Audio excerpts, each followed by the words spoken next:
Hi hello అండి, అందరికీ good morning friends. చూసారు కదా, బయట అయితే ముగ్గు వేసేసాను ఉదయాన్నే. మన రోజు చెట్టుకైతే ఎన్ని ఫ్లవర్స్ వచ్చాయండి, చాలా వచ్చాయి. కింద కూడా వేసాను నేను, కానీ చెట్ల కన్నా ముందు గడ్డ అయితే ఎక్కువ వస్తుంది. వర్షం పడితే ఎక్కువైపోతుంది. ముగ్గు పెట్టేసిన తర్వాత ఫస్ట్ టీ అయితే పెట్టి బయటికి వెళ్ళి ముగ్గు పెట్టేసి అయితే వచ్చారు. అందరూ ఎలా ఉన్నారండి, బాగున్నారా? నేను బ్లాగ్ తీసుకోవడం చాలా రోజులైంది. నాకు ఈ మధ్య అసలుకి కుదరట్లేదు వ్లాగ్ తీయాలన్నా. వీడియో కూడా నేను కర్రీస్ కుకింగ్ వీడియోస్ కూడా పెట్టి కూడా చాలా రోజులు అవుతుంది. లేట్ అయితే అవుతుందండి ఈసారి అయితే. ఇప్పుడైతే ఇంకా టీ పెట్టేసిన తర్వాత మా వారికి అయితే టీ ఇచ్చేసి ఇంకా టిఫిన్ అయితే ప్రిపేర్ చేయాలి. సండే అని చెప్పేసి అనుకుంటాం, కానీ సండే రోజు అస్సలు పని అయితే అస్సలు అవ్వదండి. ఇప్పుడైతే మా వారికి కూడా టీ ఇచ్చేసి ఈరోజు వచ్చి నేను టమాటా చట్నీ అయితే చేస్తున్నాను. టమాటాలు కట్ చేసి పక్కకు పెట్టుకొని ఒక అర స్పూన్ జీలకర్ర, ఒక పావు టీ స్పూన్ మెంతులు, చాలా తక్కువ అయితే వేసుకోండి. వేసి ఇవి కొంచెం ఫ్రై చేసుకున్న తర్వాత ఆవాలు అయితే ఒక అర స్పూన్ వేసేసుకొని ఇవి కూడా ఫ్రై చేసుకొని పక్కకు పెట్టేసుకుందాం. ఇప్పుడు పక్కకు పెట్టేసిన తర్వాత అదే బండిలో ఒక 4-5 స్పూన్ల ఆయిల్ వేసుకొని ఒక 250 గ్రామ్స్ టమాటాలు అయితే వేసుకుంటున్నాను. ఒక స్పూన్ నిండా ఉప్పు కూడా వేసేసుకొని చింతపండు అయితే కాస్త అయితే వేసుకోవాలి. చాలా బాగుండిద్దండి ఈ చట్నీ. ఇప్పుడు చింతపండు చూసారు కదా, చాలా అంటే తక్కువ వేసుకోండి చింతపండు వేసిన తర్వాత మూత పెట్టేసి కాసేపు కుక్ చేసుకుందాము.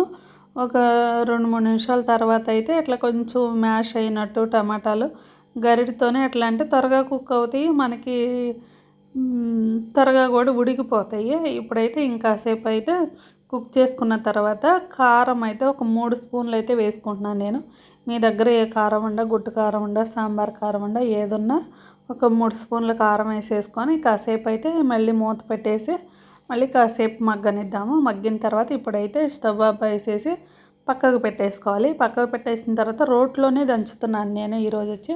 ఇందాక మనం జీలకర్ర, మెంతులు, ఆవాలు దంచుకున్న తర్వాత దాంట్లో ఒక 7 వెల్లుల్లి కూడా వేసి దంచుకున్న తర్వాత అయితే టమాటాలు వేసి చక్కగా దంచుకోవాలి. అట్లా దంచేసి మరీ అంత మెత్తగానే అవసరం లేదండి, కొంచెం పలుగ్గానే దంచుకోండి. దంచిన పచ్చడి పక్కకు పెట్టేసి ఆవాలు, మినపప్పు, జీలకర్ర దీంట్లో అయితే తిరగమాత అయితే పెట్టుకుందాం. మనం ఎండుమిరపకాయలు కూడా వేసేసుకొని లాస్ట్లో ఒక 2 తెల్లగడ్డలు దంచి కరివేపాకు కూడా వేసుకోండి. వేసిన తర్వాత అయితే ఇప్పుడు పచ్చళ్ళు అయితే వేసుకుందాము. మనం ఎక్కువ క్వాంటిటీ చేసుకోవాలనుకుంటే కాస్త ఆయిల్ అయితే ఇంకాస్త ఎక్కువ వేసుకోండి. నేను టిఫిన్లోకే కాబట్టి కాస్త ఆయిల్ తక్కువే వేసాను. అందులో తక్కువే అంటే కొంచెమే చేశాను కాబట్టి తక్కువ ఆయిల్ వేసాను. రైస్లో కానీ, దోశల్లో కానీ, ఇడ్లీకి కూడా చాలా బాగుండిద్దండి. ఒకసారి అయితే మీరు కూడా ఇలా ట్రై చేయండి ఫ్రెండ్స్. ఇప్పుడైతే టిఫిన్ అయిన తర్వాత అయితే నేను మటన్ అయితే చేస్తున్నాను ఈరోజు. మటన్ అయితే శుభ్రంగా కడిగి పెట్టుకున్న మటన్లో ఒక పావు టీ స్పూన్ పసుపు, కారం అయితే 3 స్పూన్ల నిండా వేసుకోవాలి. కారం నేను కొంచెం స్పైసీగా అయితే చేస్తున్నాను. ఉప్పు కూడా ఒక స్పూన్ నిండా వేసేసుకొని దీంట్లో ఒక హాఫ్ చెక్క వచ్చి లెమన్ పిండుకోండి. లెమన్ పిండిన తర్వాత ఒక 2 స్పూన్ల ఆయిల్ కూడా వేసేసుకొని చక్కగా కలిపేసుకోండి. నేను లెమన్ ఆయిల్ వేసే క్లిప్ అయితే మిస్ అయ్యింది. ఇప్పుడు చూసారు కదా, ఇట్లా మటన్ మ్యారినేట్ చేసి ఒక 1 అవర్ పక్కకు పెట్టేసుకుందాము. పక్కకు పెట్టేసిన తర్వాత దీంట్లో మసాలా అయితే ప్రిపేర్ చేసుకోవాలండి. 2 మసాలాలు అయితే చేయాలి. చెక్క, ధనియాలు, మిరియాలు, జీలకర్ర ఈ వీడియోలో చూపించేవన్నీ వేసుకోండి. వేసుకున్న తర్వాత లాస్ట్లో బిర్యానీ ఆకు కూడా వేసేసుకొని చక్కగా ఫ్రై చేసుకోవాలి. ఆయిల్ లేకుండా ఫ్రై చేసుకున్న తర్వాత లాస్ట్లో గసగసాలు కూడా వేసేసుకొని చక్కగా ఫ్రై చేసి మిక్సీ పట్టేసుకోవాలి. మెత్తగా చల్లారిన తర్వాత మిక్సీ పట్టేసిన తర్వాత ఈ పొడి వచ్చేసి మనం చికెన్ కానీ మటన్ కానీ అయితే వేసుకోవచ్చండి, చాలా బాగుండిద్ది. ఇప్పుడైతే ఈ పొడి కూడా పక్కకు పెట్టేసి మనం కొంచెం గ్రేవీగా అని స్టవ్ మీద బాండీ పెట్టి కొంచెం ఆయిల్ వేసి అల్లం, వెల్లుల్లి, ఎండు కొబ్బరి వేసుకోవాలి. ఎండు కొబ్బరి వేసిన తర్వాత ఒక ఆనియన్స్ అయితే వేసుకుంటున్నాను నేను. ఆనియన్స్ వేసిన తర్వాత ఒక టమాటా కూడా వేసుకోవాలి. చిన్నవైతే 2 వేసుకోండి, పెద్దదైతే ఒక టమాటా అయితే సరిపోయేది. ఇవైతే కొంచెం 50% అంటే జస్ట్ మనకి టమాటాలు మగ్గితే సరిపోతాయి. కొంచెం మగ్గిన తర్వాత కరివేపాకు, కొత్తిమీర కూడా వేసేసుకొని ఒక 8 జీడిపప్పు పలుకులు, తెల్ల నువ్వులు ఉంటాయి కదా, తెల్ల నువ్వులు అయితే ఒక స్పూన్ నిండా వేసుకోండి. తెల్ల నువ్వులు వేసిన తర్వాత గసగసాలు కూడా ఒక స్పూన్ వేసేసుకొని చక్కగా ఇవి వేయంగానే మనకి త్వరగానే ఫ్రై అవుతాయి. చూసారే కదా గసగసాలు అనేది చిటపటలాడే అంటే ఎగురుతూ ఉంటాయండి. అందులో వేడి మీద వేసాం కదా. ఇప్పుడైతే స్టవ్ ఆపేసేసి చల్లారిన తర్వాత మిక్సీ జార్లోకి తీసేసుకొని మెత్తటి పేస్ట్ లాగా చేసేసుకోవాలి. కొంచెం వాటర్ వేసుకొని ఎంత మెత్తగా వీలైతే అంత మెత్తగా చేసి పక్కకు పెట్టేసుకుందాము. ఇప్పుడైతే కుక్కర్ స్టవ్ మీద పెట్టేసి 3-4 టేబుల్ స్పూన్ నిండా ఆయిల్ వేసిన తర్వాత బిర్యానీకి జా మరాఠీ మొగ్గ ఇవన్నీ వేసుకుంటున్నాను. ఒక 10 మిరియాలు, ఒక పావు టీ స్పూన్ జీలకర్ర వేసుకొని పచ్చిమిరపకాయలు అయితే ఒక 2 అయితే వేసుకున్నానండి. చాలా తక్కువ చూసారు కదా, ఇది చాలా తక్కువ అయితే వేసుకున్నాను. ఒక యాలక్కాయ, 2 లవంగాలు కూడా వేసేసుకొని ఇవి కొంచెం ఫ్రై చేసుకున్న తర్వాత మ్యారినేట్ చేసిన మటన్ కూడా వేసేసుకొని ఒక 3-4 నిమిషాలు అయితే చక్కగా మటన్ అనేది ఆయిల్లో ఫ్రై చేసుకోవాలి.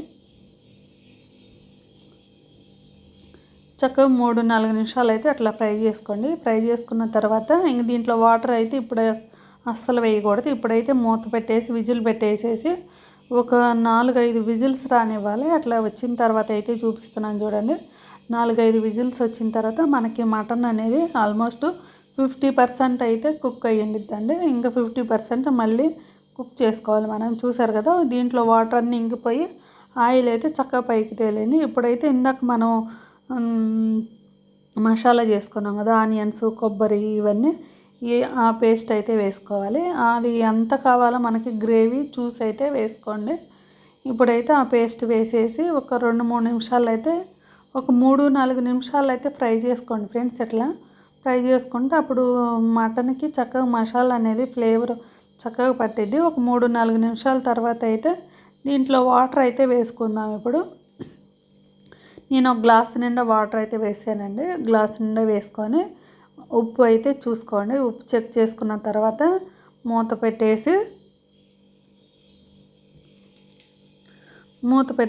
ఒక 3-4 విజిల్స్ రానివ్వాలి. మళ్ళీ 3-4 విజిల్స్ వచ్చిన తర్వాత అయితే చూపిస్తున్నాను చూడండి. మన కర్రీ అనేది చాలా బాగుండిద్ది ఫ్రెండ్స్. ఇప్పుడైతే ఇందాక మనం ధనియాలు ఇవి ఫ్రై చేసుకున్నాం కదా, ఆ పొడి అయితే ఒక స్పూన్ నిండా వేసేసుకొని ఒక 2 నిమిషాల తర్వాత అయితే స్టవ్ ఆపేసేసి లాస్ట్లో ఫైనల్గా కొత్తిమీర వేస్తే మన కర్రీ అనేది రెడీ అయిపోయింది ఫ్రెండ్స్. మేమేమి శ్రావణ మాసాలు ఏమి చేయట్లేదండి, అందుకే నేను మటన్ కర్రీ అయితే షేర్ చేస్తున్నాను. మేము చేయకూడదు అందుకే చేయట్లేదు. ఇప్పుడు వచ్చేసి చూసారు కదా మటన్ కూడా చాలా అంటే చాలా బాగా కుక్ అయిపోయింది. నేను ఈ కర్రీ అయిపోయిన తర్వాత ఈ వీడియో అయితే షేర్ చేస్తున్నాను, అంతేగాని తిన్న తర్వాత అయితే చేయట్లేదు. ఎందుకంటే మనకు వచ్చిన గిఫ్ట్ వచ్చేసి దేవుడికి సంబంధించిన గిఫ్ట్ అయితే వచ్చింది. అందుకే నేను కర్రీ వండిన తర్వాత ముందుగానే ఈ వీడియో అయితే తీశాను. ఇప్పుడైతే మనకి మా సిస్టర్ అయితే కుక్కర్ అయితే పంపించిందండి. ఆకిషా ఇదేదో కంపెనీ, నాకు ఆ పేరు కూడా కొత్తగా అనిపించింది. ఇప్పుడైతే 5 లీటర్ కుక్కర్ అయితే పంపించిందండి. చాలా అంటే చాలా ఆనందంగా ఉంది. ఒకసారి అయితే మా చెల్లికైతే నేను థ్యాంక్స్ అయితే చెప్తున్నాను. అంటే చాలా బాగుంది. అందులో ఇంకొని పంపించేది కాదు కానీ చాలా దూరం నుంచి అయితే పంపించింది. దగ్గరుండి పెట్టేది కాకుండా దూరం, ఎంత దూరం ఉన్నా కానీ మర్చిపోకుండా మా అక్క అక్కడ ఉందని చెప్పేసి పంపించింది చూడండి. నాకు దానికే చాలా హ్యాపీ అనిపించింది. ఇప్పుడైతే మా మరిది గారికి కూడా చెప్తున్నాను థ్యాంక్స్ అని. ఈ వీడియో అయితే చూసిన తర్వాత వాళ్ళు మళ్ళీ నాకు ఫోన్ చేసి అయితే అడుగుతారు దీనికి కూడా థ్యాంక్స్ చెప్పాలా అని. ఇప్పుడైతే దేవుడికి సంబంధించినది అని చెప్పాను కదా, మనం దీపం పెట్టుకునే ప్రమిదైతే చిన్నదైతే పంపించారండి. చాలా బాగుండిద్ది. చక్కగా మనకి గాలి అట్లా వచ్చినా కానీ ఆరిపోకుండా పైన కొంచెం లిడ్ కూడా వచ్చినట్టుగా గాజుదైతే ఇచ్చారు. మోడల్ అయితే చాలా బాగుందండి. చాలా మందంగా కూడా ఉంది. చాలా అంటే చాలా బాగా ఉండింది నాకైతే. ఫ్రెండ్స్, మన ఛానల్ ఎవరన్నా కొత్తగా చూస్తుంటే సబ్స్క్రైబ్ చేసుకోండి. సబ్స్క్రైబ్ చేసుకొని లైక్ చేయండి అండి. ఈ వీడియో అయితే ఇంతటితో ఎండ్ చేస్తున్నాను ఫ్రెండ్స్.